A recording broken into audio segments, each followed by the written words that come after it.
நம்ம கேட்கிற விதத்துல ஒரு சின்ன மாற்றம் பெரிய வித்தியாசத்தை உண்டாக்க முடியும். அது எப்படின்னு பார்க்கலாமா?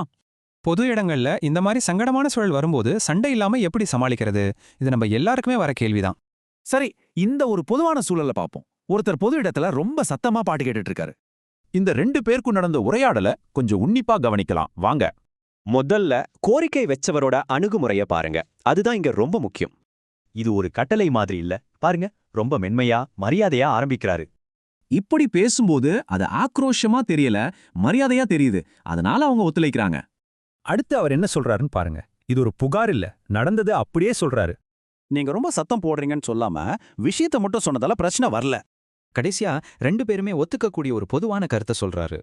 இது நம்ம புது பொறுப்பை ஞாபகப்படுத்துது. அதனால அந்த கோரிக்கை ரொம்ப நியாயமா தெரியுது. சரி, இந்த மென்மையான பேச்சால அடுத்தவரோட பதில் எப்படி மாறுதுன்னு பார்க்கலாம். பாருங்க, அவர் கோவப்படல, மென்மையா ஒத்துக்கிட்டாரு. இங்க வாக்குவாதத்துக்கே இடமில்லை.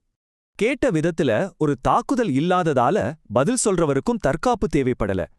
இந்த திறந்த மனப்பான்மை தான் சுமூகமான ஒரு முடிவுக்கு காரணம். உடனடியா ஒத்துக்கிட்டு பிரச்சனையை முடிச்சிட்டாங்க, எந்த ஒரு பதட்டமும் இல்லாம. அதனால தான் சொல்றது, மரியாதையும் அக்கறையும் இருந்தா எந்த விஷயத்தையும் சுலபமா கையாளலாம். சரி, இந்த சின்ன உரையாடல்ல இருந்து நாம கத்துக்க வேண்டியது என்ன? இந்த 4 எளிய வழிகள் போதும் எந்த ஒரு சிக்கலான பேச்சையும் சுலபமா மாத்திடலாம். இதுல எதை இன்னைக்கு நீங்க முயற்சி செய்ய போறீங்க?